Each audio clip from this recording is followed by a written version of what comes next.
Buenas a todos, ¿cómo estáis?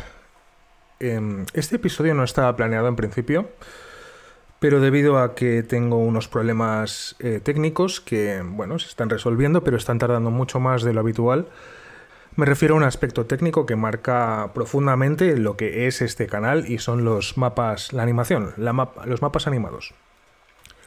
Que sí se están animando, pero están tardando muchísimo. Entonces, bueno, pues me ha dado la oportunidad de aprovechar unos podcasts que ya tenía desde hace un año, o quizá hace más de un año puede ser, que están publicados en iVoox, y en este caso es la presentación de un libro, con lo cual oiréis un poco de promoción comercial, de la presentación del libro de las escuadrillas azules españolas en Barbarroja, concretamente de la primera escuadrilla. El libro es Cielo Rojo, Águilas Azules, y está escrito por el autor vallisoletano español Daniel Ortega. En este podcast, bueno, realmente fue el primero que hice, con lo cual lo notaréis, y fui de la mano de Emilio García, que es el productor y autor y locutor, investigador y persona extremadamente respetada, al menos en el mundo de los podcasts en español, sobre todo militares, en este caso de aviación, es un auténtico experto. Y la verdad es que lo tenemos en muy alta estima en la comunidad de podcast, aunque yo ahora mismo no esté en activo porque dedico todo mi tiempo aquí al canal al Frente Oriental. Bueno, espero que lo disfrutéis y disculpéis los pequeños errores que puedan haber.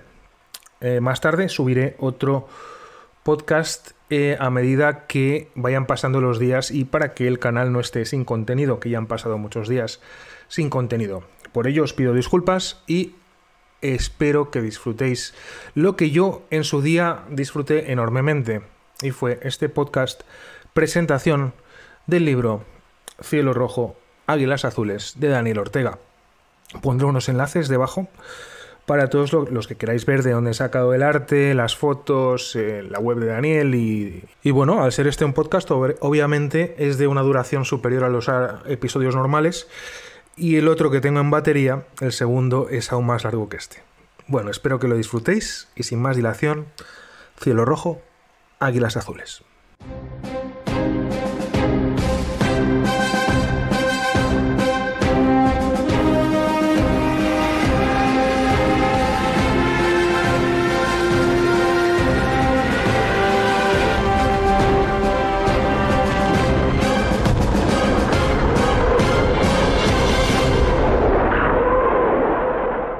Hola, muy buenas. Esto es de Historia Fabulis y sí, no conocéis de nada mi voz, o bueno, tal vez sí, de Historias de Emergencia. Yo soy Emilio García Falque del podcast Motor y al Aire y hoy Alberto, el narrador de Historia Fabulis, ha tenido el enorme detalle, la amabilidad de recibirnos en su casa para colaborar en la presentación de un libro, una novela histórica de la Segunda Guerra Mundial, que ha escrito aquí el compañero Daniel Ortega. Muy buenas, Daniel, ¿qué tal? Hola, encantado de estar con vosotros de Historia Fabulis, con Alberto y contigo como anfitrión.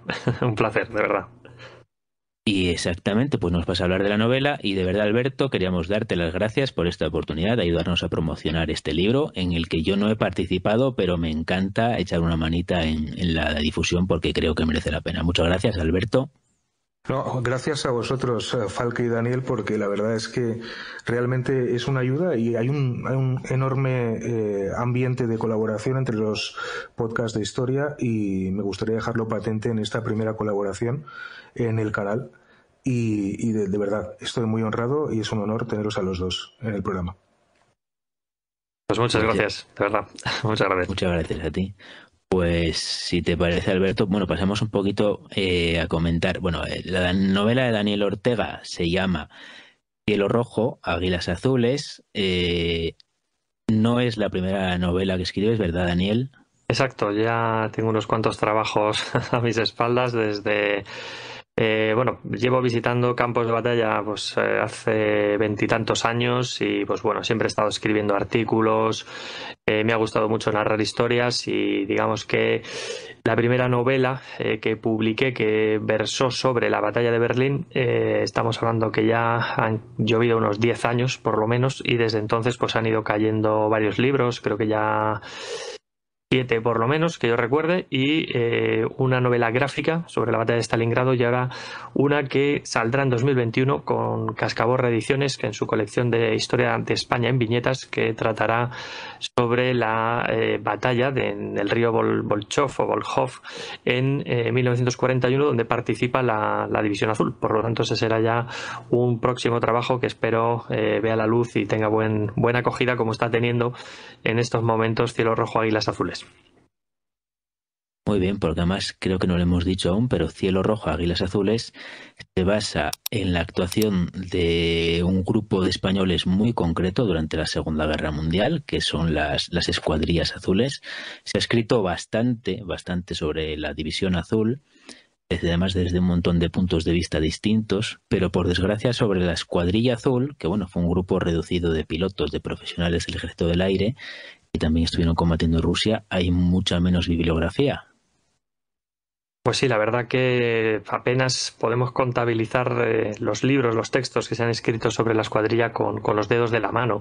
Me vienen así a la mente 4, 5, 6 títulos publicados por editoriales más o menos potentes y algunas memorias que luego veremos si os parece bien un poquito en cómo fue el proceso de creación del libro. Algunas sí que han visto la luz, como por ejemplo la del Pater, que acompañó a estos 113 hombres que formaron parte de la primera escuadrilla azul y algún soldado de intendencia y poquito más es lo que ha visto la luz. Lo demás pues tenemos que acudir a fuentes primarias en archivos y gracias a donaciones de particulares. O sea, es que no tiene nada que ver, insisto, lo que se ha escrito, como bien apuntaba, sobre la División Azul, tal vez sea la división de la que más se ha escrito de toda la Segunda Guerra Mundial. Esto lo comentaba yo con uno de los prologuistas del libro, con Carlos Caballero Jurado, que yo creo que es una de las voces más autorizadas para hablar de la División Azul y de la Escuadrilla Azul, ya no solo en España, sino más allá de nuestras fronteras,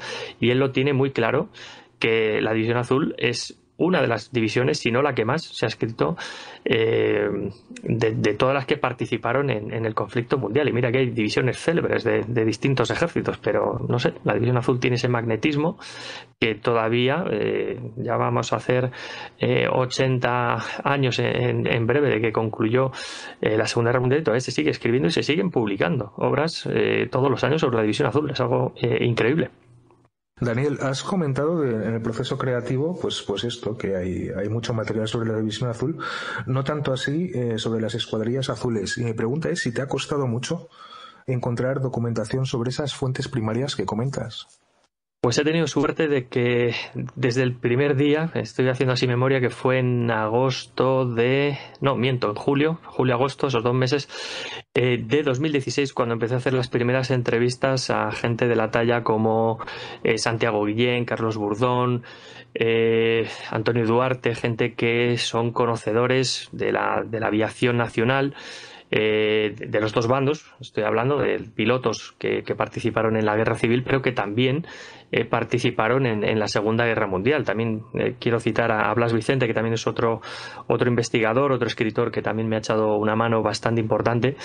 Quiero decir que hay gente que a título particular atesora material original, y hablo de diarios de operaciones, testimonios escritos de los pilotos, de la gente que iba con ellos, estamos hablando de mecánicos, armeros, gente de intendencia, de protección, y que dejaron diarios personales escritos. Y he tenido la posibilidad de tener acceso a unos cuantos, inclusive el del propio médico, José Luis Álvarez Salamoritz, que es el facultativo, el teniente facultativo que acompaña a esta expedición española durante todo su periplo, desde que salen de España hasta que regresan, y que lógicamente pues pasan por Rusia, Bielorrusia, Polonia, Alemania, Francia, y la verdad que son testimonios de primera mano que son de incalculable valor. Luego, por supuesto, si acudimos a archivos militares, como fue mi caso, tenemos ahí el archivo de Villaviciosa de Odón, el archivo del Ejército del Aire y tenemos a nuestra disposición bastante material, pero que muchas veces el aspecto personal queda dentro de la esfera de los familiares, y gracias a pues que tengo buenos contactos, inclusive con, luego lo iremos desgranando, con familiares directos de el comandante Ángel Salas Larrazábal, el jefe de la primera Escuadrilla Azul, pues hemos podido tener acceso a una información valiosísima, ya que está escrita con su propia mano. O sea, eso ya es impagable. Claro, claro. Vaya, pues Daniel, has mencionado un par de cosas que me han gustado mucho. Una es el aspecto personal y otra es ese acceso de lujo, ¿no?, que realmente nos comentas que has podido tener, y lo cual hace mucho más indispensable leer tu libro. Creo que en tu novela mencionas a un piloto 18º, o el piloto 18, y ahora también has mencionado otra cosa, y es esas relaciones personales que se establecían entre mecánicos y pilotos de caza, ¿no? Entonces, creo que le estás dando realmente un enfoque tan personal y tan íntimo que es imposible de encontrar en ningún otro lado, ¿no? Claro, tanto Carlos Caballero como Francisco Torres, los dos, yo creo que voces muy autorizadas para hablar de División Azul, han calificado la obra de ensayo novelado. Para mí eso ha sido la mejor recompensa. Lo comentaba el otro día hablando con Falque fuera del micrófono, que después de 3 años de trabajo en documentación y redacción de la obra, más un cuarto año pues ya con trabajo estrecho con la editorial para dar esos últimos retoques, revisiones, correcciones y demás, he terminado literalmente exhausto mentalmente. O sea, ha sido un trabajo titánico, tal vez el esfuerzo de documentación más grande que he hecho hasta la fecha, y mira que tengo algún libro que tela también la documentación que le tuve que dar, pero en este caso quise que el lector tuviera una perspectiva intimista de alguien que podíamos ser tú, yo, Emilio, cualquiera de los que nos está escuchando, el que forma parte de esa escuadrilla. ¿Por qué meter un piloto, el 18º? Ellos serán 17 pilotos, hay que tener en cuenta que iban 2 comandantes, Ángel Salas Larrazábal, José Muñoz, alias El Corto, que iba a ser su relevo para cuando entrase en línea esa segunda Escuadrilla Azul. Ya todos conocen, o si no, cabe aclarar que fueron 5 escuadrillas las que se fueron relevando una detrás de otro. Luego tenemos 3 capitanes, Arístides, Allende y Carlos Bayo, y luego tenemos el resto tenientes, todos oficiales de vuelo. También tenemos oficiales como por ejemplo el teniente Ramón Salas Larrazábal, el hermano pequeño de Ángel, que él era el encargado de todo el escalón de tierra. Un chaval de 20 y tantos años, imagínate, encargado de unos 100 tíos, con toda la problemática que ello implica. En este caso queda muy diferenciado, y por ejemplo tal vez en la Luftwaffe más la distinción entre personal de vuelo, vamos a llamar los pilotos, y el personal de tierra. Es decir, todo el que no vuela está en tierra, pero para que los que vuelen puedan hacer su trabajo necesitan, como os podéis imaginar, la colaboración estrechísima del personal de tierra. Si no hay mecánicos, si no hay armeros, los aviones no funcionan y no pueden estos pilotos cumplir con su cometido. Para mí era de vital importancia recoger lo que estos oficiales, algunos de los oficiales de vuelo que he tenido acceso a sus diarios personales, o por ejemplo el propio médico, o alguno de los soldados de intendencia, cómo ellos se veían como una unidad, pero como una gran familia de 113 miembros. Es decir, ellos tenían muy claro que tenían que hacer un trabajo en equipo. Unos sin otros, separados, su trabajo, digamos, cada uno haciendo la guerra por su cuenta, no servía de nada. Y eso, gran parte de la culpa la tuvo Ángel, y culpa entendiese desde el punto de vista positivo, la tuvo Ángel Salas Larrazábal. Él vino de unos orígenes muy humildes, su padre, su familia eran pastores y demás, y se dejaron todo su dinero para que todos, y cuando digo todos, estoy hablando de una familia bastante numerosa con chicos y chicas, tuviesen estudios y que estuviesen formados. Unos fueron militares, otros terminaron en el clero, otros, como alguna de las hijas, fueron brillantes científicos en sus respectivas disciplinas. Estamos hablando, luego por ejemplo, Jesús, uno de los mejores historiadores que ha tenido este país, Jesús Salas Larrazábal. Esta gente estaba acostumbrada desde niños a trabajar en equipo para impulsarse unos a otros en pos del beneficio de la familia. O sea, eso lo tenían clarísimo Ángel y su hermano Ramón, y eso lo inculcaron en toda la unidad, y por eso vemos en las memorias cómo los pilotos están eternamente agradecidos a los mecánicos, a los armeros, porque sin ellos no sirven de nada los pilotos, porque los aviones no arrancan, no se ponen en marcha y no pueden volarlos en los cielos de la Unión Soviética. Y quería hacerlo con este piloto número 18, que le hemos llamado Carlos Guillén, que también es un teniente. Es un piloto que ha participado en la Guerra Civil Española, como todos sus camaradas, el resto de la unidad, esos 17 otros pilotos que van con él hacia Rusia. Vamos a ver poquito a poco, Emilio luego igual nos puede dar sus impresiones, cómo he dotado yo creo que de un pasado bastante realista para un piloto que termina en la Escuadrilla Azul. Y hay que recordar que en la Escuadrilla Azul, en la primera, fue la crème de la crème. A lo mejor unos eran muy buenos pilotos de caza, otros eran muy buenos haciendo ataques casi en vuelo rasante, y otros eran muy buenos protegiendo a los pilotos estrella dentro, por ejemplo, de unidades míticas de la Guerra Civil como el 2G3, etcétera, ¿no?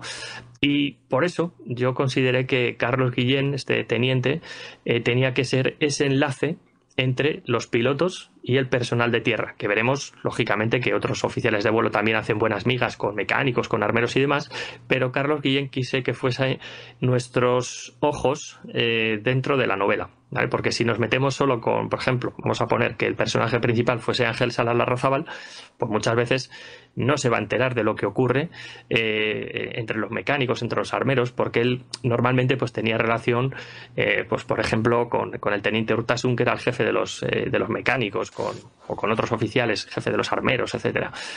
No estaba tan, digamos, de cerca como sí lo podían estar otros pilotos que con el grado de teniente. Y en este caso, pues Carlos Guillén son, insisto, nuestros ojos para que nosotros mismos, el lector, sea uno más dentro de esta escuadrilla. Ostras, Daniel, pues has tocado aquí varios temas que me gustaría que si puedes hacernos el favor y desarrollar junto con Falque, con Emilio, a ver si a los que no somos duchos en estos temas, pues nos podéis aportar un poco más de detalle, ¿no? Y es porque estoy pensando y ahora, claro, muchos venían de la Guerra Civil y yo por la investigación que hago, pues una de las cosas que he tratado es la batalla de Jalgingol, y sencillamente ahí los soviéticos, con sus pilotos experimentados de la Guerra Civil Española, pues básicamente barrieron a los japoneses del aire. Entonces me gustaría saber qué pasó en el caso de las escuadrillas azules, ¿no? Al menos esta primera, qué pericia tenían, de dónde venían, les costó adaptarse, a nivel personal, qué motivaciones tenían. Bueno, es que lo has tocado todo, entonces cogedlo por aquí y a ver qué nos enseñáis. Yo quiero luego que hable Emilio, por favor, porque también yo creo que es una voz más que autorizada para hablar de ya no solo de la primera, sino de todas las escuadrillas, pero nada, sucintamente para dejar que hable él también, por supuesto, decir que Ángel Salas Larrazábal yo lo he comentado en las varias presentaciones que hemos hecho ya de la novela en Madrid, en Burgos. Espero que en cuanto se restablezca la normalidad, todo este tema que nos ha caído encima este 2020, pues podamos empezar un recorrido pues por toda España presentando el libro.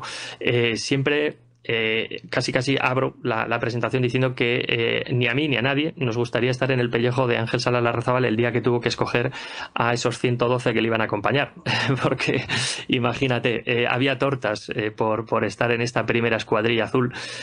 Yo ponía un símil, el símil futbolístico. Tú imagínate que tienes que ir a jugar a un mundial con la selección española y tú estás pues en un club de fútbol potente, pues yo que sé, el Madrid, el Barcelona, el Atlético de Madrid, el Atleti Bilbao, lo que sea, y joder, a ti entiendo que como futbolista profesional lo que tú quieres es ir a representar a tu país a la mejor competición del mundo, que es un mundial de fútbol o de baloncesto, de la competición que queramos, ¿no?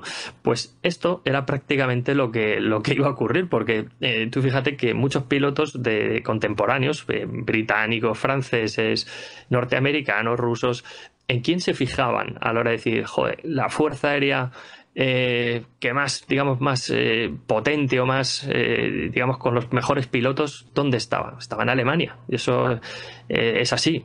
Lógicamente, luego con el transcurso de la guerra, la Luftwaffe va a caer, lógicamente, en picado, en cantidad, pero yo me atrevería a decir que no en calidad, porque los pilotos que sirvieron en la Luftwaffe hay que decirlo que hay que tener en cuenta las tasas de derribos que tenían. Muchas veces estaban combatiendo en inferioridad numérica abrumadora, como les ocurrió a la propia Escuadrilla Azul, a la primera Escuadrilla Azul y a las sucesivas, pero en este caso Ángel Salas Larrazábal sabe que se tiene que codear de lo mejor, porque ya no está solo en juego la reputación de sus 113 hombres, sino del país que les envía a luchar junto a Alemania, que es España. Entonces, él va a tirar de pilotos afines al régimen.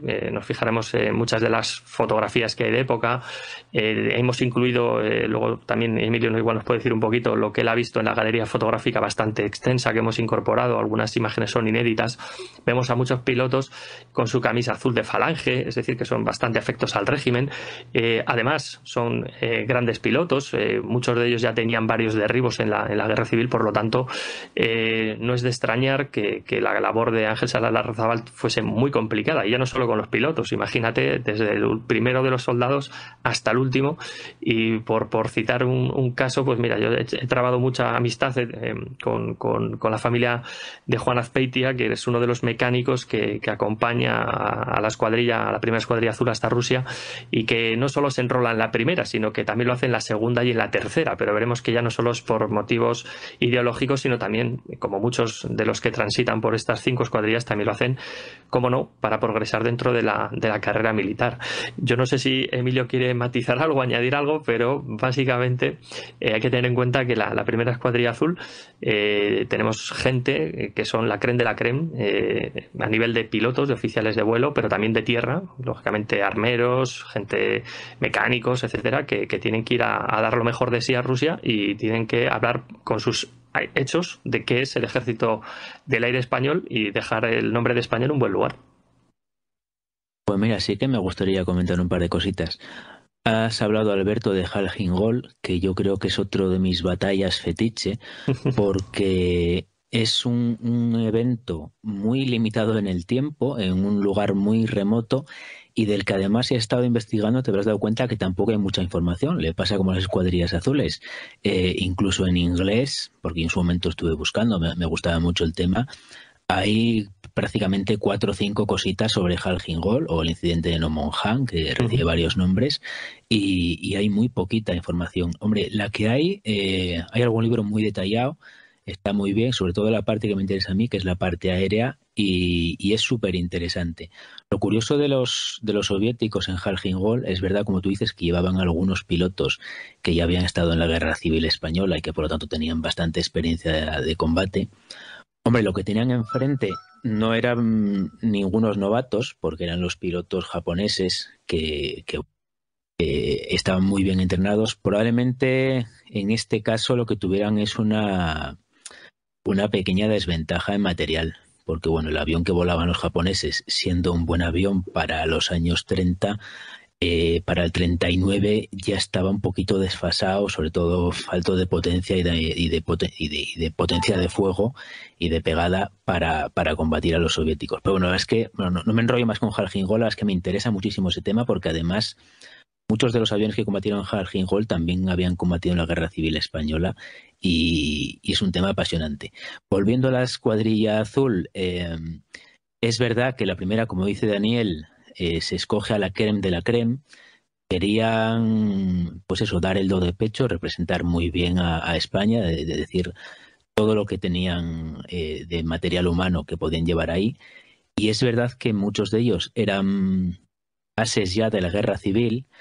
En las siguientes escuadrillas va a haber una alternancia, tanto van a llevar algunos pilotos que tenían más experiencia como otros un poco más novatos, más bisoños, con la idea de ir dando experiencia a los pilotos del Ejército del Aire. Es decir, en ese momento España no estaba en guerra, y una guerra en esas características y esa escala es una ocasión perfecta para foguear a tus pilotos, para coger a cuanto mayor número mejor de pilotos, para darles experiencia en combate, y sobre todo además en combate con los aviones más modernos prácticamente que había en el mundo en aquella época, que eran los alemanes, y en una guerra muy, muy sangrienta. Hay una cosa que es curiosa, que probablemente a la primera escuadrilla no le pasa tanto, porque tienen menos combates aéreos puros y duros, pero sí que ocurre en otras escuadrillas, y es que pilotos que ya tenían mucha experiencia de combate en la Guerra Civil Española les cuesta más adaptarse a la doctrina y a las tácticas de combate alemanas.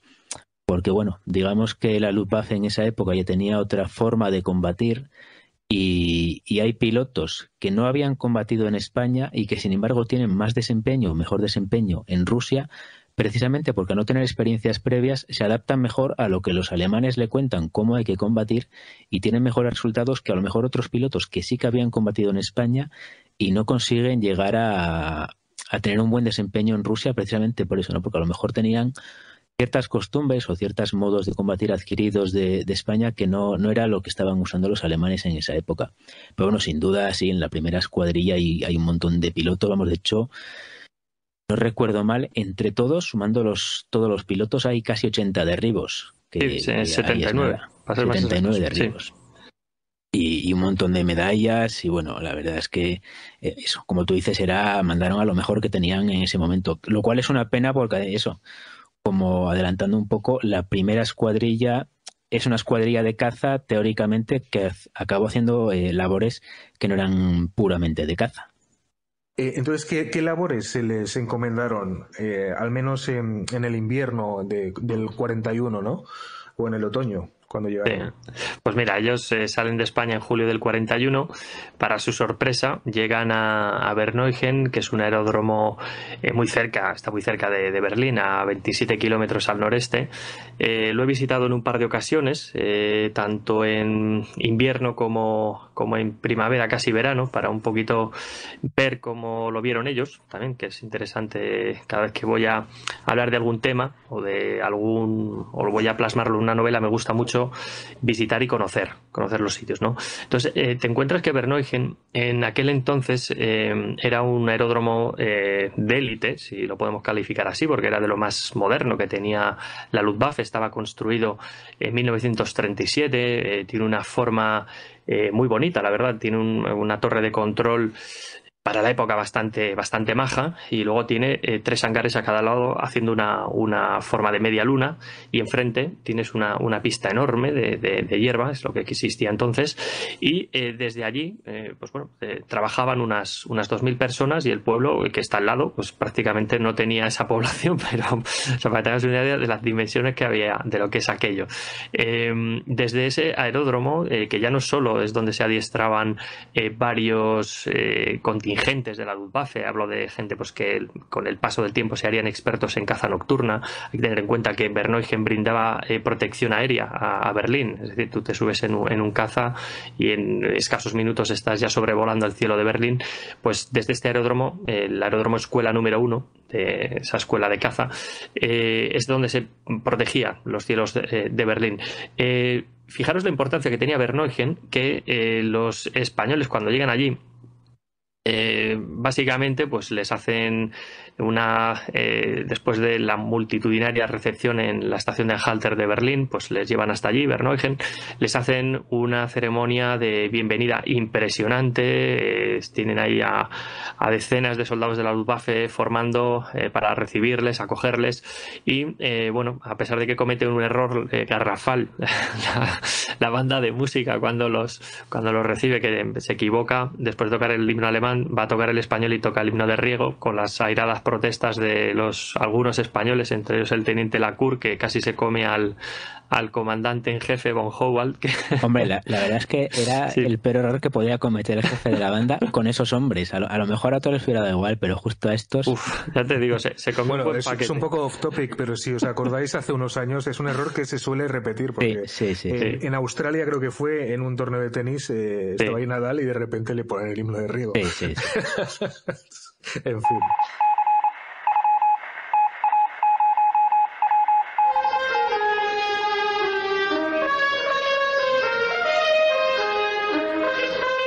Entre estupefactos y desconcertados.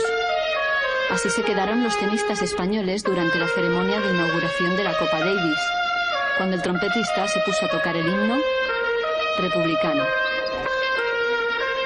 Al desconcierto inicial siguió la indignación del equipo y del público. El equipo español se negó a jugar hasta que no sonara el himno oficial, que sonó enlatado y a toda velocidad.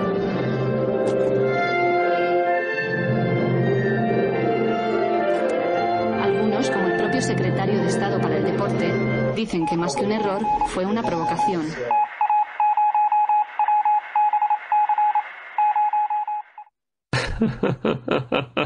Pues también ocurrió en 1941, en aquel mes de julio.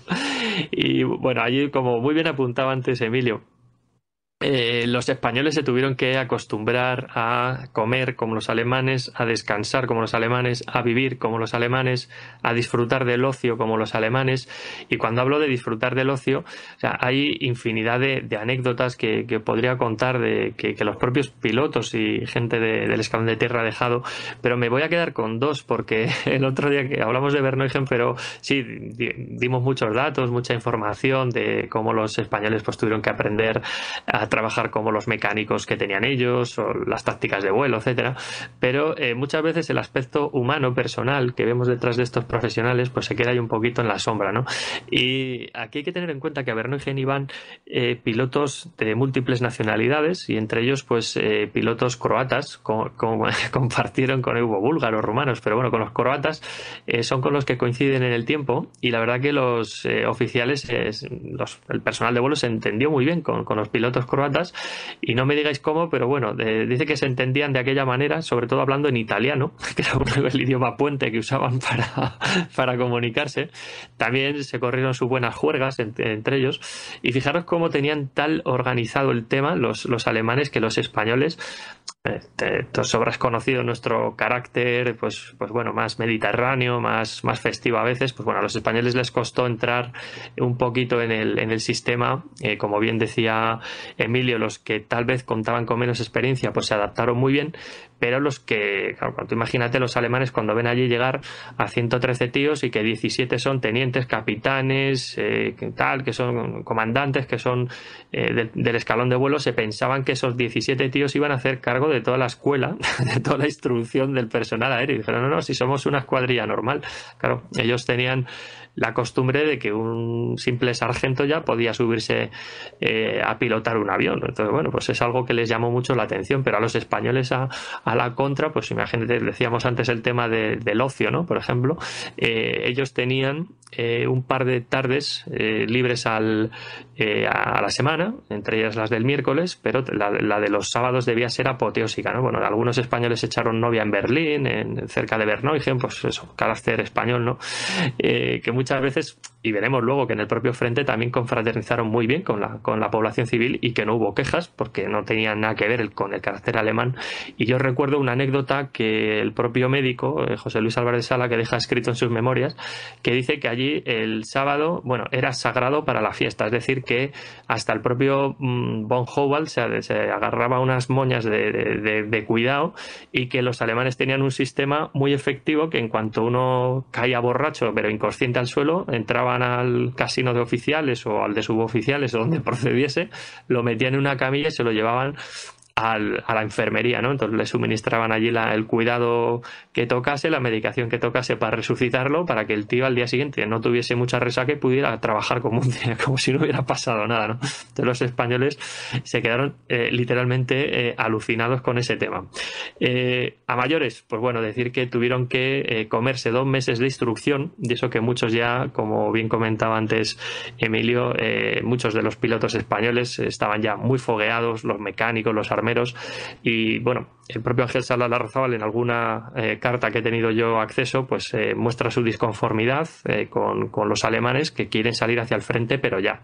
Imagínate que salen en julio del 41 de Madrid, y ya la operación Barbarroja lleva 1 mes en curso, y estos dicen, joder, o llegamos ya al frente o nos perdemos la guerra, porque los avances que les ponían los alemanes en esos noticiarios que les hacían ver a los españoles en Verneuil durante su periodo de adiestramiento, junto con tácticas de vuelo, esos documentales que se grababan, ¿no? Pues para enseñar y formar a los pilotos y al personal de tierra, pues los españoles veían que no llegaban a Rusia, vamos, que literalmente cuando llegasen al frente, pues la guerra iba a durar 1 semana, ¿no? Y eso lo dejan mucho por escrito, si no todos, casi todos. Sí, se me han quedado, se me han ocurrido un par de cosas más que quizá les costase adaptarse a los pilotos españoles, ahora que lo comentabas. Y una de ellas es quizá la comida, siendo mediterráneos. Y otra es que si venían de la Guerra Civil Española, que bueno, era... A ver, yo creo que ahora lo que es España hoy en día no nos hacemos una idea de la miseria que había en ese momento y la falta de medios. Entonces, claro, de repente llegar al ejército y a la fuerza aérea más avanzadas del mundo, pues supongo que tendrían una cantidad de medios de la que ellos carecían y no estaban acostumbrados a ver, ¿no? Claro, por ejemplo, ellos, los alemanes, tenían muy claro que todo el mundo, desde el comandante de la escuela, por mucho que fuese el comandante de la escuela, hasta el último de los reclutas, tenía que saber disparar sus armas reglamentarias, hacer un mantenimiento, digamos, desarmarla, volverla a armar, saber montar el arma, saber cargarla, descargarla, limpiarla, y esa instrucción que muchos hicieron a desgana, pues luego les sirvió de mucho en el frente. A ver, muchos nos pensamos, bueno, un tío que está volando un caza de combate, ¿qué utilidad tiene que sepa disparar un fusil, ¿no? Un rifle, pues un Kar-98, que es el que utilizaban comúnmente los alemanes? Pues veremos que en el frente tuvieron que, hasta el cura y el médico, tuvieron que echarse cuerpo a tierra y a pegar tiros con el Kar-98, porque si no se les comían los rusos, pero literalmente. Y luego, por ejemplo, ellos sí que es cierto que, por utilizar un lenguaje más coloquial, alucinaban con la cantidad de medios que tenían los alemanes, pero cuando van llegando hacia el frente, sí que es cierto que van con toda la equipación, que hemos visto muchas veces, ¿no?, en documentales o en libros especializados que nos hablan de la equipación del soldado alemán. Ellos alucinaron porque, por una parte, en retaguardia la comida era bastante austera, es decir, no había grandes despilfarros, salvo pues la típica cena de bienvenida, la de despedida, etc., etc. Pero, pues bueno, ellos tenían una comida con plato único, el personal de vuelo tenía derecho a comer un huevo cocido, no sé qué, no sé cuál, o sea, era algo dentro de lo que es, digamos, lo positivo que es estar en un ejército y saber que vas a comer 3 veces caliente al día.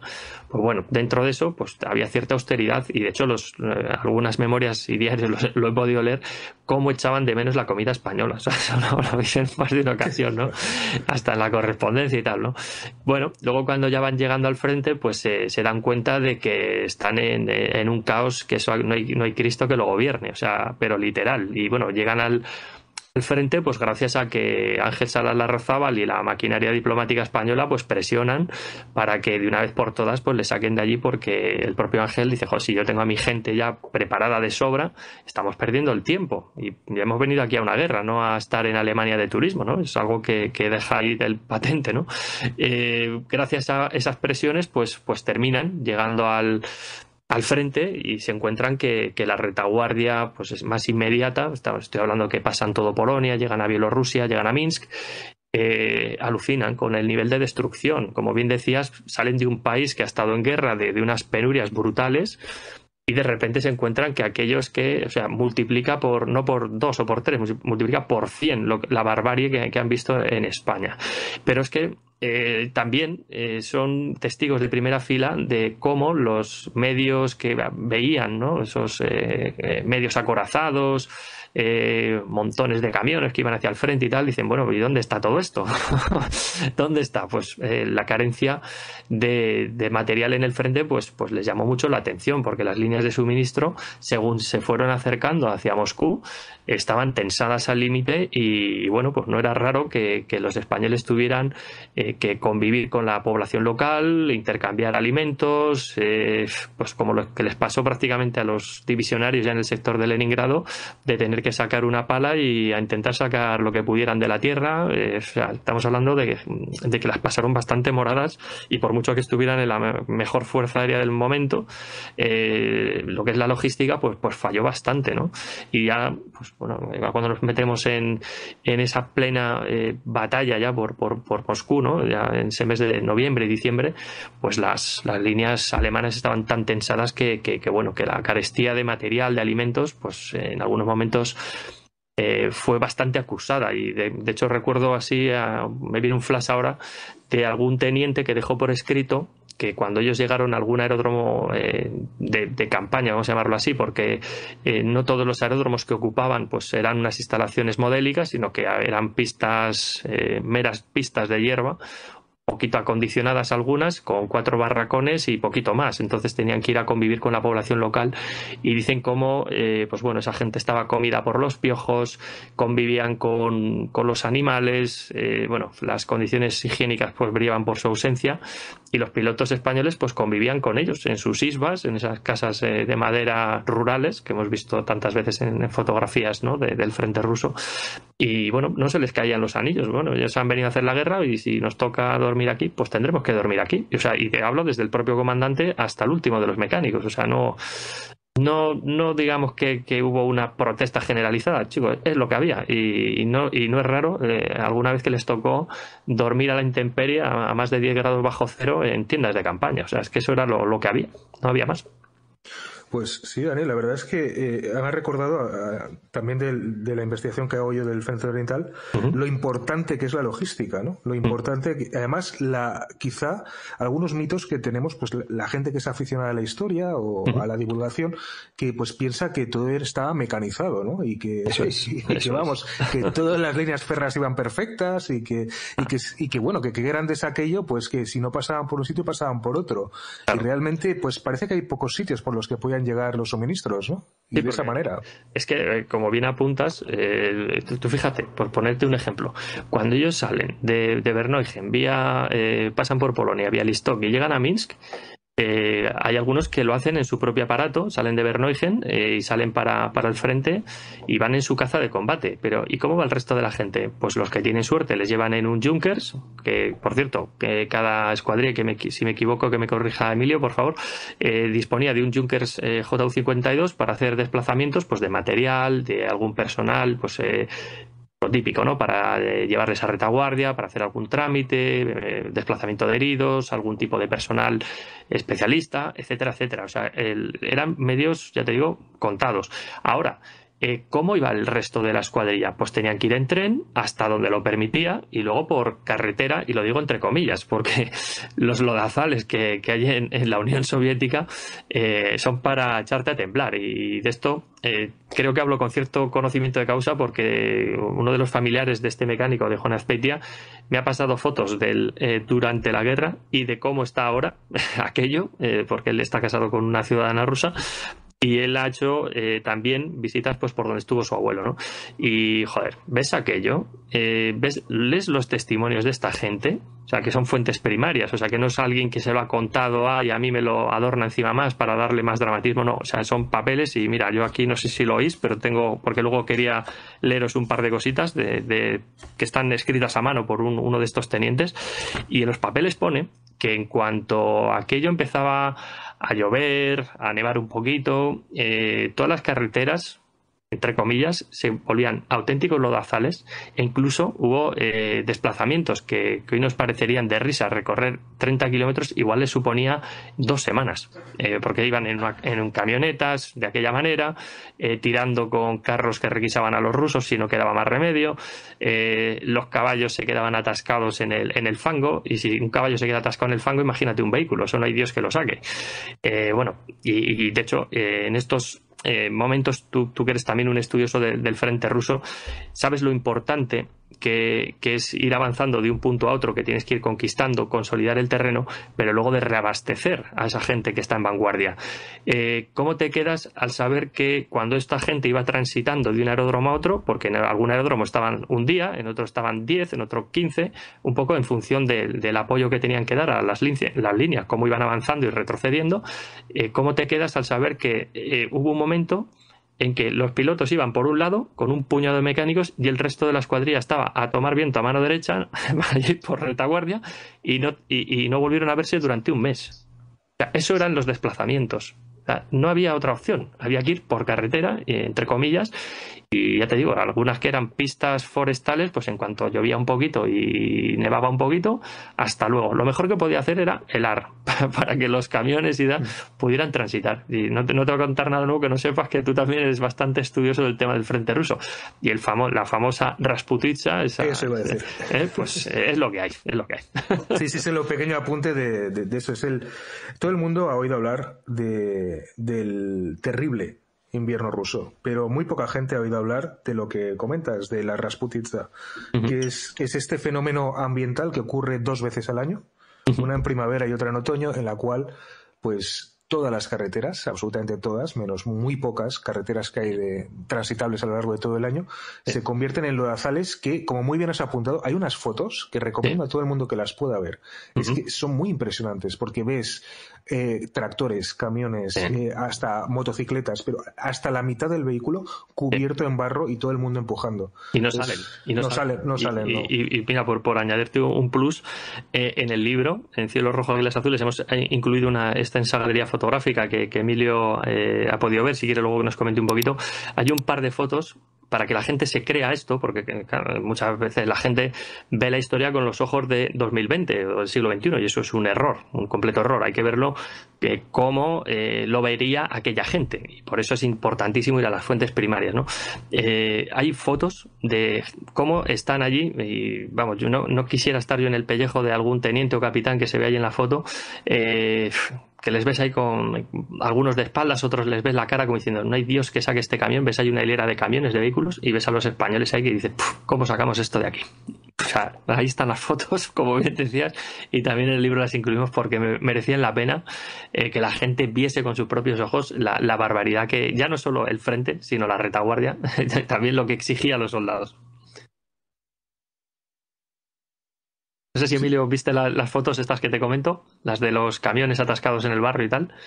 Sí, es que no, bueno, y esas, y por ejemplo algunas que tienen frente a los aparatos cubiertos de nieve, que los ves con cara de que están helados hasta los tuétanos.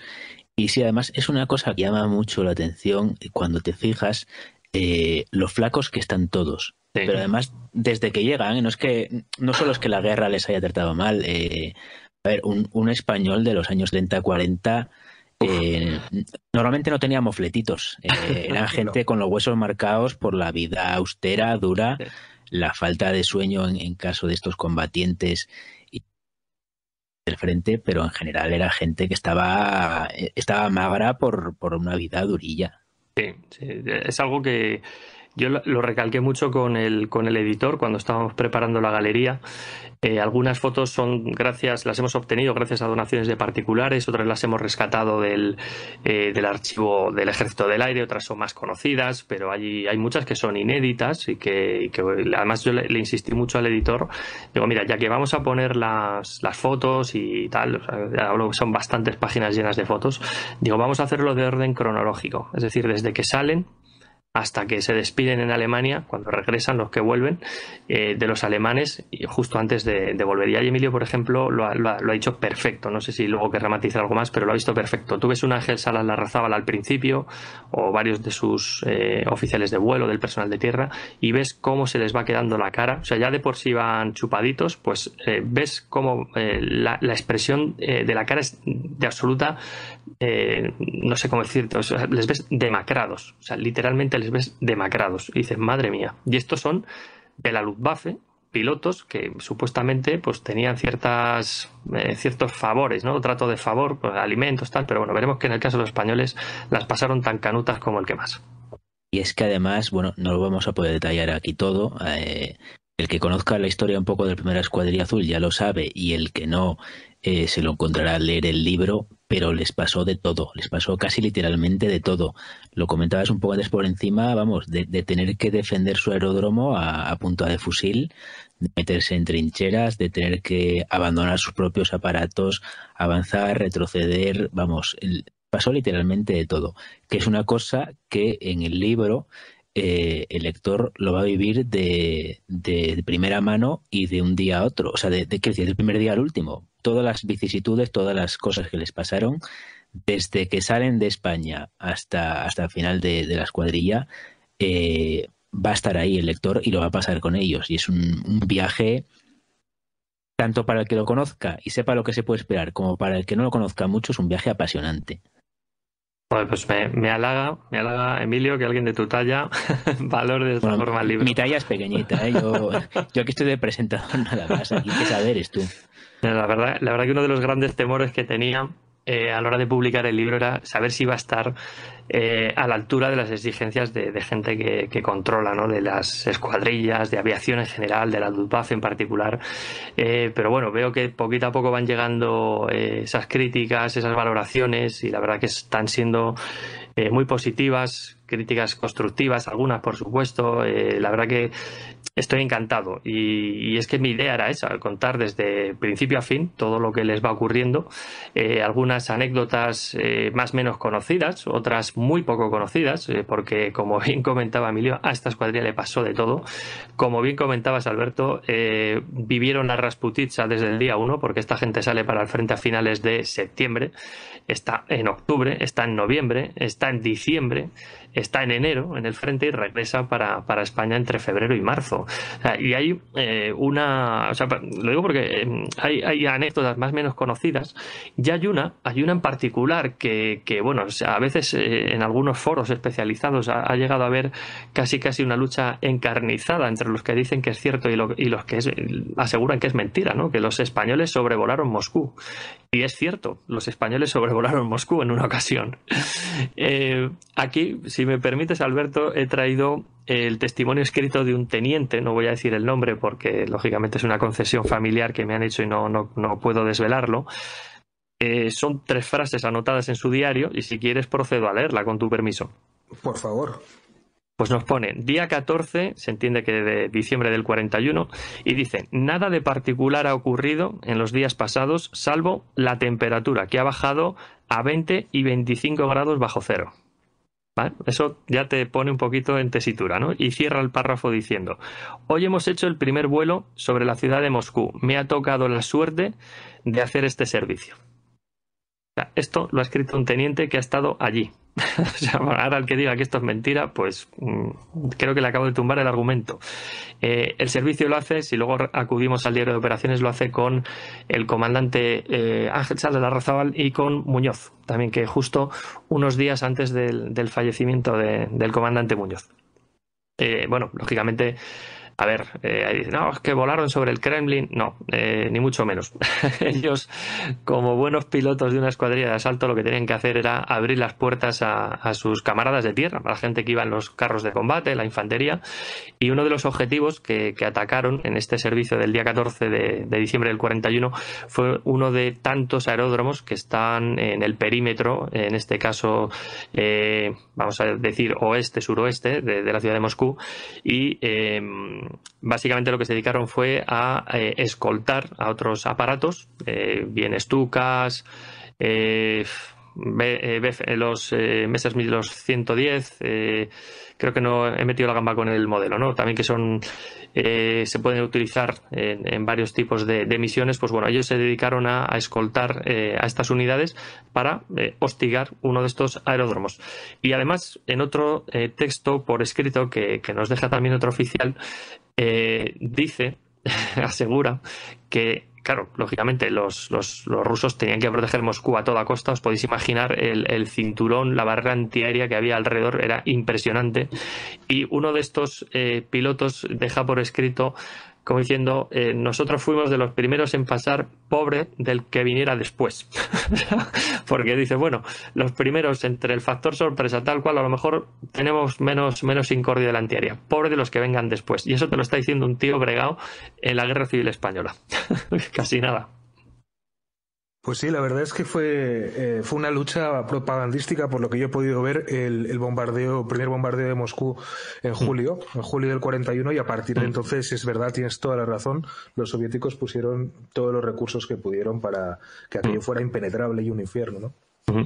Exacto, pues en este caso los españoles en un día concreto, no tengo constancia de que repitieran un servicio de estas características, porque hay que tener muy presente que los españoles estaban un poco vamos a llamarlo así, de apagafuegos, de bomberos, porque según las necesidades del frente, pues les iban desplazando de un aeródromo a otro. Hay que tener en cuenta que los españoles estuvieron bajo el mando o bajo la estrecha vigilancia tanto de Molders, que era uno de los ases de la Legión Cóndor en España, y luego también del propio Richthofen, el primo del célebre Barón Rojo, en este caso Wolfram von Richthofen, que estaba al mando de la segunda flota aérea. Y bueno, ya todos conocemos su amistad con estos pilotos españoles. Era raro el día que no les caía una felicitación por su trabajo, etc, etc. ¿Por qué? Bueno, ¿por qué tanta felicitación y tanta historia, no? Bueno, lógicamente les interesaba tener, tanto a unos y a otros, buenas relaciones. Les interesaba estar tal vez en el sitio adecuado, en el momento adecuado, por el improbable caso de que se tomase Moscú. Pues bueno, es decir, que los españoles habrían contribuido, pues también era una medalla, ¿no? Vamos a llamarlo así. Pero también a Richthofen le interesaba tener a estos pilotos porque sabía que eran muy buenos. Estamos hablando de que a unos y a otros les interesaba tener esta buena relación. Incluso el propio Kesselring les felicitó en más de una ocasión. Pues sí, la verdad es que solo se oyen buenas cosas. ¿Puedes confirmarnos entonces que tú que has tenido acceso a fuentes primarias, que es que a veces, desde hoy en día, cuando se habla del papel de los pilotos de las escuadrillas azules o de la propia División Azul, se dice que quizá era más propaganda que otra cosa cuando se hablaba bien de su desempeño, ¿no? Y de su pericia o de su habilidad de combate.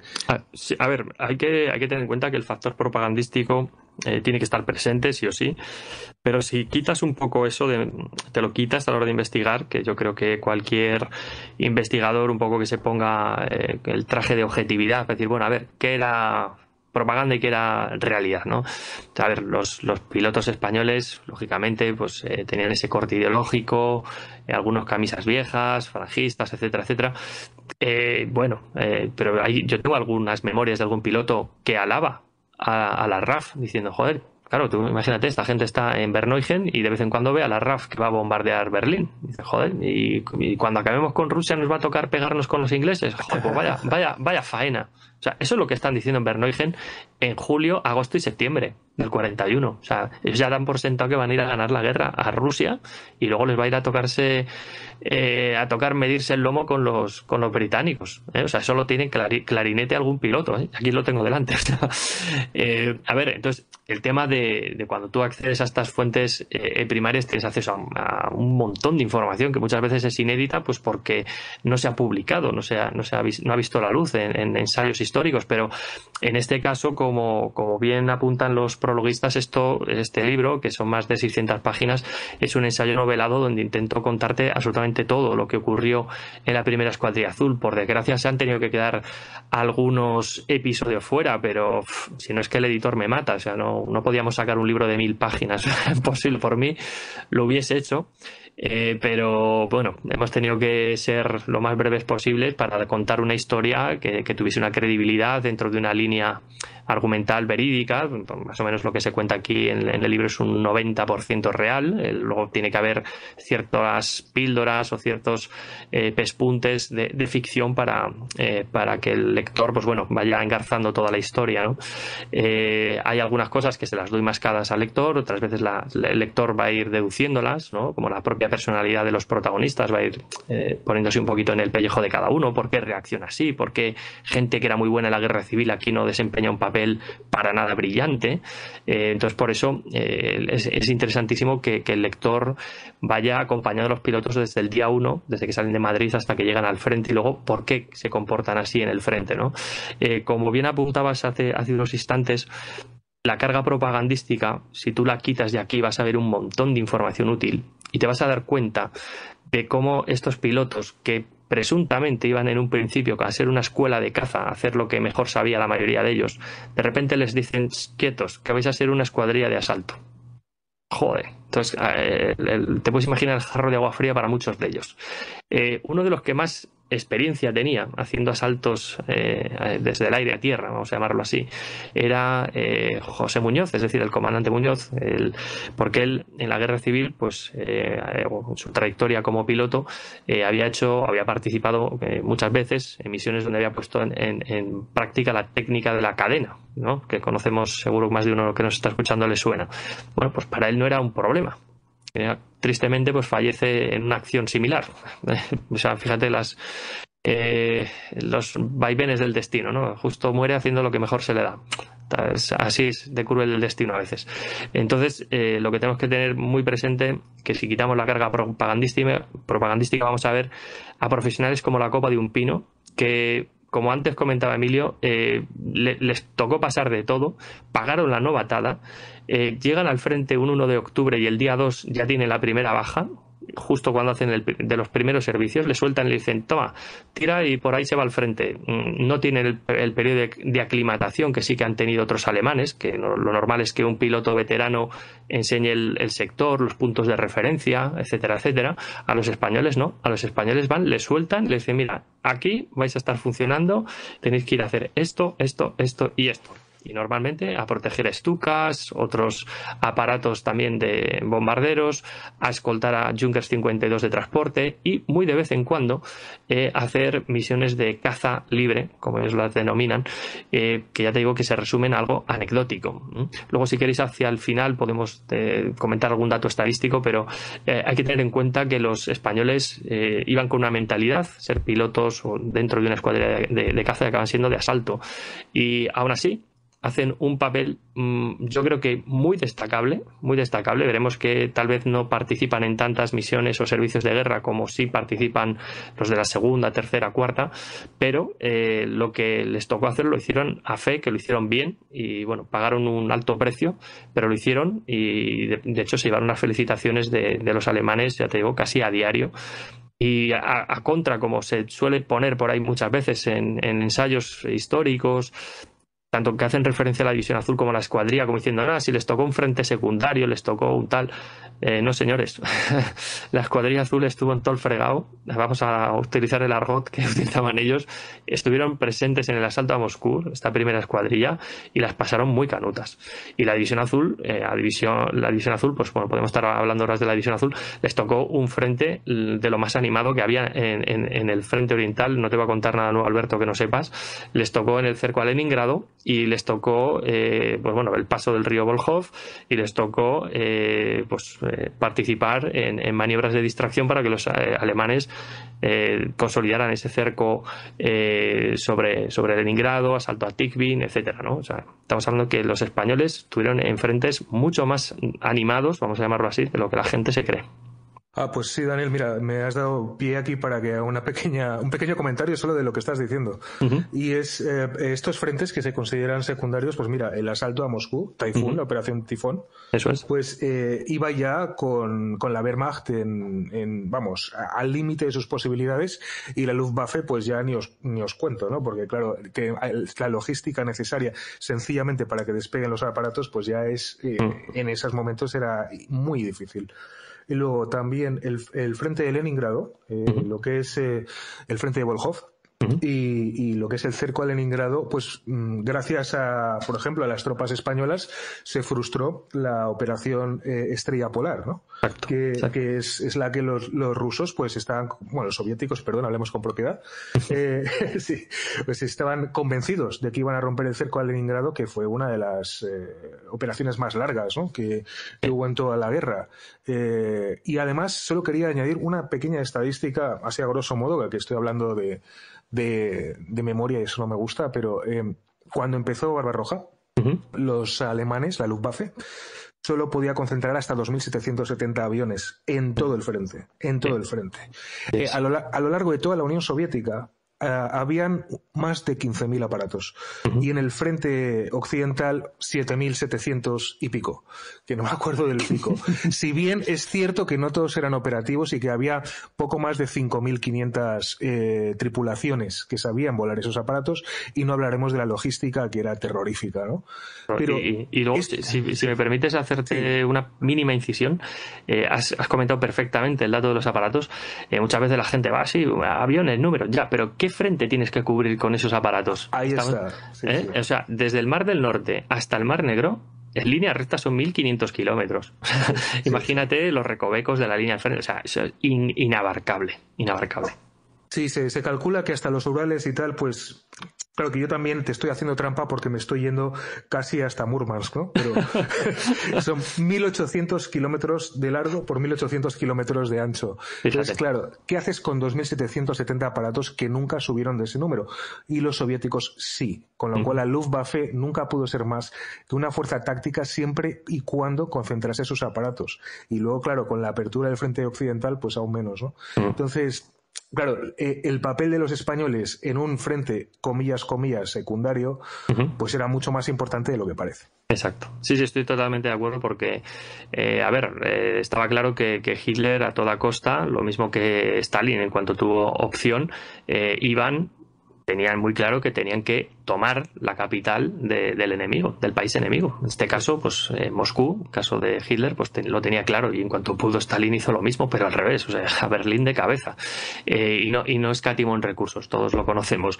En el caso de los españoles, ¿vale? Son una escuadrilla, son 17 pilotos los que ponen en el aire, pero que van a pagar un alto precio. Pero es que, fíjate, en el periodo de instrucción en Verneuil, con gente que algunos habían hecho alguna suelta con el Bf-109 en España antes de salir hacia Alemania.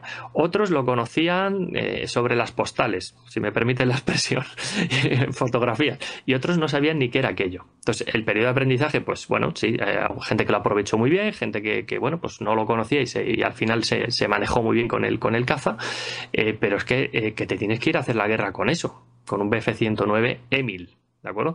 Que los alemanes, y también cabe recalcarlo, porque muchas veces, no, es que a los españoles les dejaron una mierda de avión. No, perdona. Los alemanes tenían el modelo F, el Friedrich, que sí que es cierto que en Verneuil hicieron alguna prueba con él, pero en el frente solo manejaron el Emil. ¿Pero por qué manejaron el Emil? Porque sencillamente no había modelos Friedrich para todo el mundo. O sea, tú bien lo has dicho, o sea, tenemos 2.700 aparatos y ¿van a ser todos últimos modelos? No, señores, no van a ser todos últimos modelos. Tendrán que ir sufriendo el paulatino desgaste, habrá unas bajas, habrá lo que sea, y la reposición, en caso de que se produzca, pues a lo mejor nos llega el modelo Friedrich. Pero esa es una sencilla explicación de por qué los españoles no volaron el Friedrich, ¿no? Por ejemplo. Pues ahora que comentas el tipo de aparatos que volaban, me parece haber leído que los aparatos que volaban los españoles más adelante muchas veces eran aparatos que volvían del frente y que habían estado, entre comillas, parcheados, habían estado arreglados muchas veces y que pues o que habían forzado el propio fuselaje y la integridad del avión, pues precisamente porque habían estado en situaciones de combate, ¿no? ¿Es eso cierto? Sí, claro. En caso de la primera, tal vez no fuese algo tan acusado, quiero decir, porque ellos, lógicamente, empiezan a hacer la guerra el 2 de octubre del 41 y van a estar hasta diciembre, enero, vamos a llamarlo así, en el frente, porque ten presente que esta gente, lógicamente, va a ir de arriba abajo, de un aeródromo a otro en el mapa, pues según vaya mandando la situación en el frente. Por ejemplo, estuvieron... Ponerte un mero ejemplo que es que les ocurría, esto a la Luftwaffe le ocurría muy a menudo. Cuando ellos emplazaban un aeródromo de vanguardia, a veces el frente estaba a 100 kilómetros, que eso ya sabéis que subido en un avión a velocidad de crucero, en unos minutos ya estás en todo el fregado. En este caso, por ejemplo, en Kalinin, ahí tenemos al mayor Weiss, que es el jefe inmediato de la escuadrilla española, tiene que organizar una defensa con lo que tiene. O sea, y dices, coño, ¿qué tiene? Pues bueno, tiene gente de la Luftwaffe, que son mecánicos, que son armeros, que son cocineros, gente de intendencia, alguna docena de aquí y de allá, soldados al uso de protección, y a lo mejor tenemos algo que nos pueda ayudar, algún cañón de asalto, algún carro de combate próximo de alguna unidad del Heer, ¿no? De la infantería. En Kalinin se organizó tal pollo que los españoles pensaban que no salían vivos de allí. Esto lo tengo ahí escrito de puño y letra de más de uno. O sea, pensaban que no salían de allí. Organizaron tal asalto los soviéticos con sus T-34 famosos que se les metieron en el aeródromo, o sea, se les metieron en la pista. Y gracias a que este señor, el mayor Weiss, que es la verdad que organizó una defensa dinámica y muy activa, la verdad, salvaron el culo. Bueno, españoles no hubo ninguna baja, a pesar de todo lo que cayó allí, artillería, carros de combate, o sea, milagrosamente no palmó nadie allí en aquella batalla por Kalinin. Pero es que hay fotos, como incluimos en el propio libro, de carros de combate embistiéndose unos a otros porque ya habían o agotado la munición o por ya un intento desesperado por proteger la plaza. O sea, es alucinante. Y tú ves el testimonio de Salas Larrazábal diciendo, pues aquí y allá, literalmente, que Dios nos sigue protegiendo descaradamente. O sea, a mí esa frase la leo y se me ponen los pelos de punta. O sea, que esto lo esté soltando por la boca un comandante, arrea, ¿eh?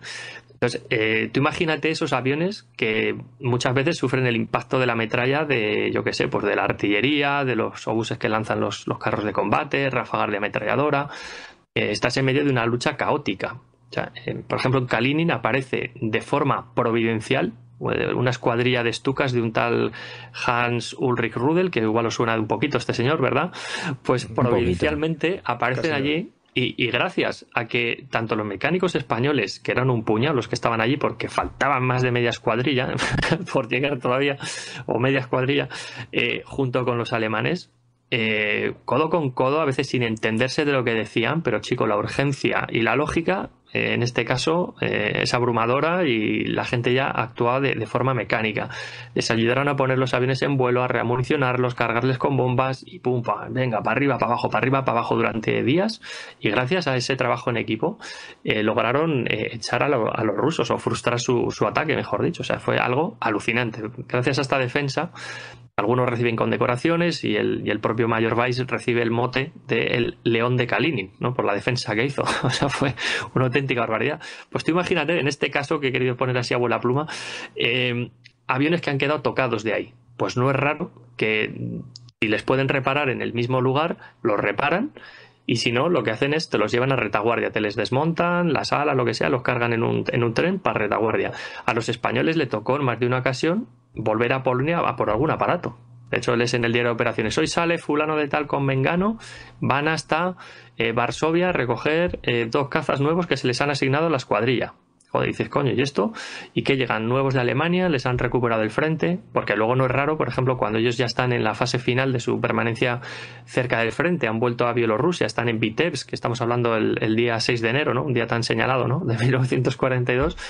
Pues allí pues empiezan a recibir pues aparatos que unos les han recuperado de su propia escuadrilla, otros directamente ya no existen porque los han tenido que volar en una huida y prácticamente todos los aviones que reciben son nuevos. O sea, y no es raro que alguno llegue parcheado, como bien dices, porque es que no había tasa de reposición en las fábricas de Alemania que hicieran llegar al frente aparatos nuevos. Por lo tanto, lo que se pudiera reutilizar en el momento se reciclaba y se ponía otra vez en funcionamiento, tal cual decías. De hecho, Daniel, hay algunos casos, no recuerdo ahora mismo si en la primera ocurre, pero algunos casos de pilotos que mueren durante las pruebas de reparación de aviones. Es decir, el avión se manda a reparar y luego, claro, hay que salir a volarlo a ver si está bien. Y hay al menos, que yo recuerdo, un par de casos de pilotos que mueren en estas pruebas. Despegan y el avión falla y En la primera no hay ningún caso.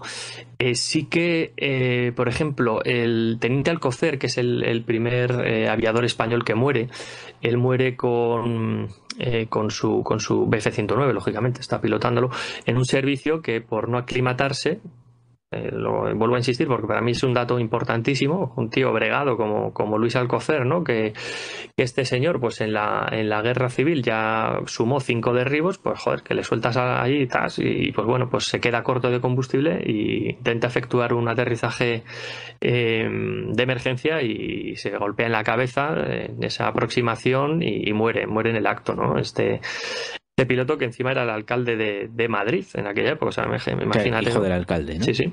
O sea, imagínate un caso sonado, ¿no? Luego tenemos otra baja, por ejemplo, José Muñoz, él estaba haciendo en el sector de Ducanino un servicio con Quindelán y con el capitán Aristides. Justo en ese vuelo picado típico que él era experto en hacer, ametrallamiento a ras de suelo, bombardeo en picado, tal, lo pegan con la artillería antiaérea en pleno morro. Te puedes imaginar, pues el tío tiene que saltar y bueno, tanto Quindelán como Aristides salte mi comandante y el hombre pues bueno, salta a 100 metros de altura y eso pues bueno, todo el que se ha tirado en paracaídas alguna vez sabe que eso pues es una distancia suicida, ¿no? Y lógicamente pues no se le abrió el paracaídas y se estampa contra el suelo literalmente, o sea, no hay más tutía. Pensad que acto seguido, bueno, luego también tenemos varias desapariciones. Yo siempre cuando hablo de la primera escuadrilla azul digo que hay dentro del personal de vuelo hay 2 muertos y son Alcocer y Muñoz, porque hay testigos que los ven matarse, literalmente. O sea, los ven matarse, y bueno, luego en el caso de Luis Alcocer incluso lo llevan sus restos, creo que recordar que fue el teniente Bartolomé en un Junkers 52, se los lleva a Berneugen y lo tienen ahí enterrado durante décadas hasta que repatriaron sus restos a España recientemente. Y lo tenemos aquí enterrado en la provincia de Burgos, ¿no? De donde yo soy originario.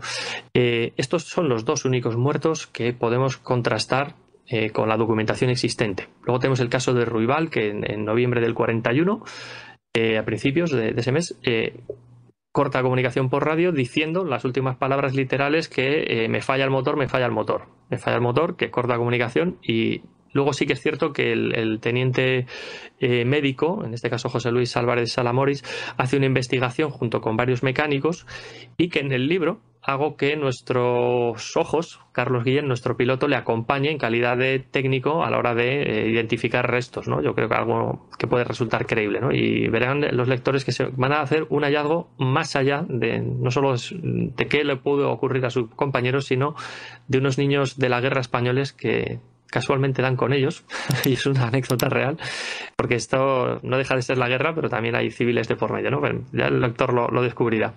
Pues Alfonso Ruibal también desaparece. Luego también tenemos el capitán Arístides. El mismo día en que cae en acto de servicio el comandante Muñoz, Quindelán le pierde la pista y pierde la comunicación con él, y no se sabe nada más. Sí que hay un dossier que igual tanto Emilio como tú, Alberto, no sé si habéis tenido acceso a él, de una investigación que hicieron ciudadanos rusos que supuestamente identificaron su aparato estrellado, restos de su aparato, en una zona boscosa, en el área de Ducanino, porque hay que recordar que muchas veces cuando vemos en las películas del frente ruso, parece que todos son de estepas, planicies cubiertas de nieve y hielo. Bueno, pues el sector donde le toca luchar a la primera escuadrilla azul abunda de todo menos eso. Es un área muy boscosa, pantanosa, muy farragosa para los desplazamientos por tierra. Entonces es muy fácil perderse, además, desde el aire. Muy bien. Y bueno, y por último, nada, citar el fallecimiento la desaparición de Ricardo Bartolomé, que es el último piloto español que desaparece, sumando así la quinta baja, que lo hace el 4 de diciembre, justo un día antes del asalto a Moscú, vamos a llamarlo así, por parte de toda la Wehrmacht. Y en este caso, pues directamente pierden la comunicación, y alguien, no sabemos si de la propia escuadrilla o de alguna alemana que luego le pasa la información a los españoles, dicen que le vieron tirarse en paracaídas, pero os podéis imaginar tirarse en paracaídas sobre territorio enemigo, ¿no? Lo que hacían con los pilotos. Quería comentar un par de cositas antes de que lleguemos al final. Bueno, lo primero, siempre que pienso en los pilotos españoles aquí, en este caso en las escuadrillas azules, siempre me acuerdo de que del otro lado del frente también tenían pilotos españoles. Bueno, probablemente en la primera había menos pilotos españoles todavía en la Fuerza Aérea Soviética, pero posteriormente sí que hubo más. Y comentábamos otro día, Daniel, que es posible que hubiera habido incluso un encuentro en el aire entre pilotos españoles en la Fuerza Aérea Soviética con los de las escuadrillas azules. Sí, lo comentábamos porque fue algo curioso. Y esto una vez me ocurrió visitando un museo. Tenían varias miniaturas, pues eso, gente que se dedica al modelismo, pues hace maqueta, dioramas y tal, y presentó allí un diorama de un avión alemán derribando uno soviético, y luego ya lees la inscripción y tal, y hablas con el autor de para mí una obra de arte. Pues vamos, toda la gente que hace modelismo y tal, pues me parece que son unos artistas como la copa de un pino, las pedazos de obras de arte que hacen. Y explicando, dice, no, esto fue, lo que no recuerdo es la escuadrilla, seguro que no fue la primera, pero no sería extrañar que fuese en la segunda, tercera, cuarta, que un español dentro de un avión alemán disparase sobre otro español en este caso al servicio de la aviación del Ejército Rojo, y que lo derribó, el que iba a bordo de un caza alemán, al que iba en un caza soviético.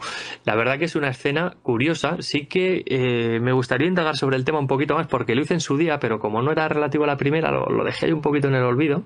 Pero sí que es cierto que el encuentro ocurrió. Ya sabéis que los modelistas son muy pijos, pijoteros, como solemos decir aquí en mi tierra. Son muy detallistas, muy minuciosos, y todo tiene que estar perfecto y milimétricamente medido, ¿no? O sea, si eso tal vez seguramente ocurriese, o sea, no lo descartemos.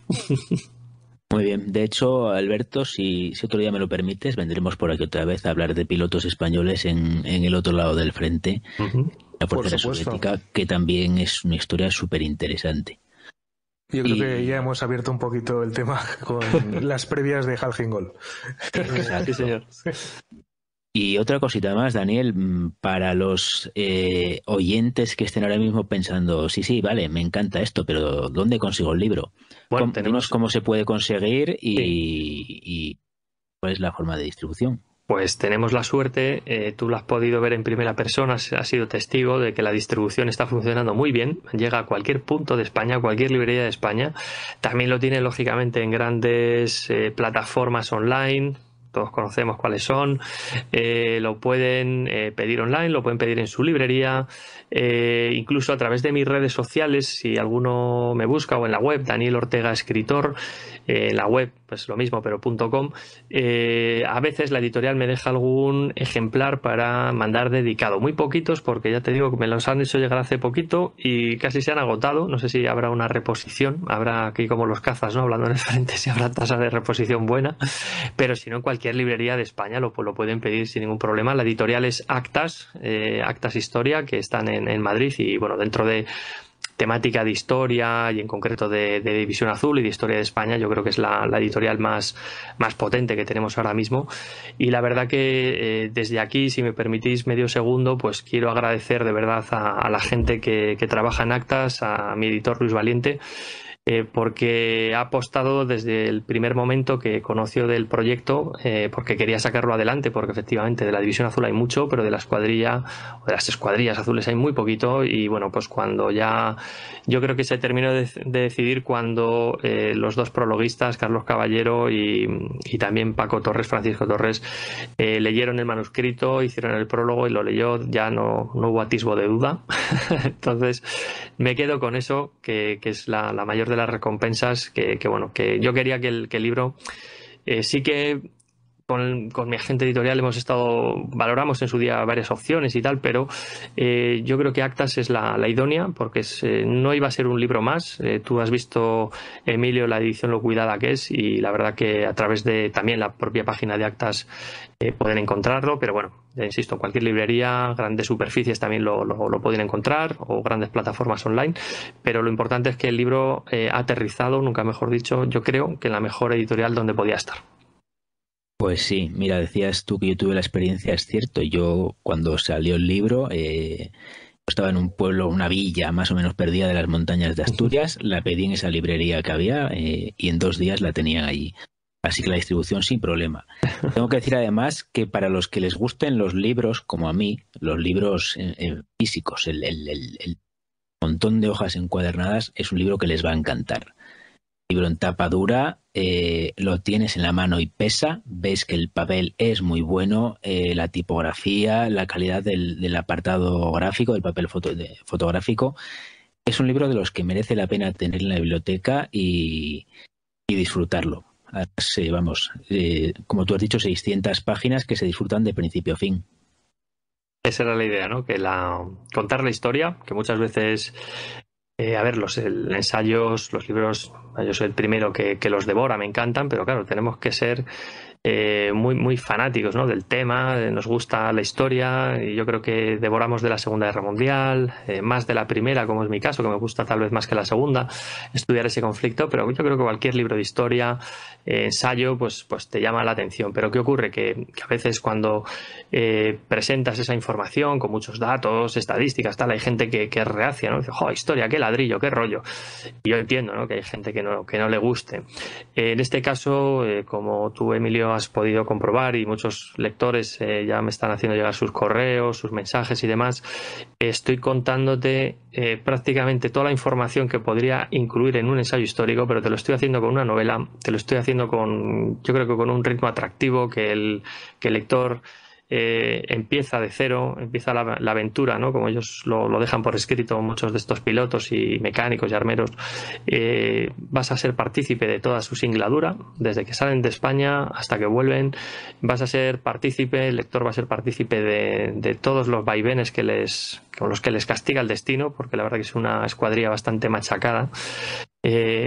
No va en bajas, que también hay que decirlo, que solo sufre 5 bajas de personal de vuelo y un único soldado, que es Sabino Barriola, que es un chavalín de 20 y pocos años, 21, 22 años tenía cuando muere, y encima no fue por su culpa, sino que fue por un accidente con un arma a cargo de un descuidado cabo alemán. Entonces nos vamos a meter en todo esto, y luego pues a los que les gusta ya más el dato y tal, igual, ¿no? Pues bueno, aparte de que van a disfrutar yo creo que van a disfrutar mucho con la lectura de una forma amena, como te lo puede presentar una novela, en la parte final pues van a encontrar, pues bueno, aparte de las fotografías que están ya distribuidas en la parte central del libro, pero en la parte final van a encontrar unos cuantos mapas que yo creo que les van a servir muy bien para saber dónde estaban y cuándo estaban los españoles, cómo fue ese tránsito hasta Alemania y luego desde Alemania hasta el frente y en el propio frente, y luego una sección de bibliografía, por si quieren acudir a algunas fuentes que ya, digamos que ya son libros de historia puras y duras, para que la gente lo pueda ampliar, su conocimiento sobre la primera escuadrilla azul, y por supuesto algo que yo considero que es fundamental. En casi todos los libros que escribo pues suelo meter alguna tabla con información o algunas fotografías a mayores, y en este caso pues incorporamos una tabla, una estadística donde vemos todos los servicios de guerra que hicieron, que estamos hablando de más de 400 servicios, cuántos combates entablaron, casi 100 combates, cuántos derribos lograron, unos 10 aparatos, más unos cuantos probables, y luego pues el destino de cada oficial de vuelo que como digamos causó baja, y dentro de qué aparato con su número de serie correspondiente fue derribado o fue dado por desaparecido, ¿no? Yo creo que es un dato también muy curioso saber cuándo causa baja y en qué avión lo hizo. Ahí llega el detalle. Bueno, pues oye, sin más, yo estoy encantado de esta primera intervención que me has facilitado, Falke. Muchas gracias por eso, y sobre todo a Daniel Ortega, ¿no? Porque este libro de Cielo Rojo, Águilas Azules, recordémoslo, además de ser un libro muy bonito, y como bien ha dicho Falke, pues tiene las tapas duras y tiene una ilustración que os va a encantar a los que os gusta este tema, porque tiene de frente el BF-109 con el clásico morro amarillo volando por encima de un pesca, ¿no? Soviético.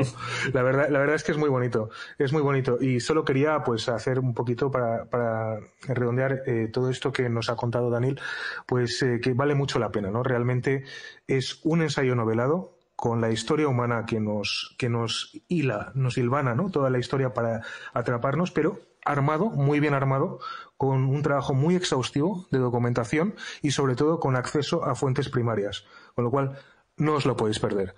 Comprando ya y leyendo todos.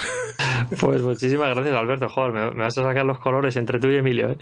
La verdad que, bueno, espero que el lector, pues eso, disfrute, que con el trabajo. Yo creo que va a ser consciente de que detrás de cada página, en total, pues hay unos 3 años y pico de trabajo, desplazamientos a lugares donde ellos estuvieron, España, Francia, Alemania, etcétera. O sea, me he pateado varias localizaciones, y si yo no he podido, me he asegurado de que otros lo hagan por mí. Me han pasado fotografías de cómo está aquello, pero por desgracia algunos aeródromos de vanguardia donde estuvieron los españoles ya no existen, solamente son un mero prado.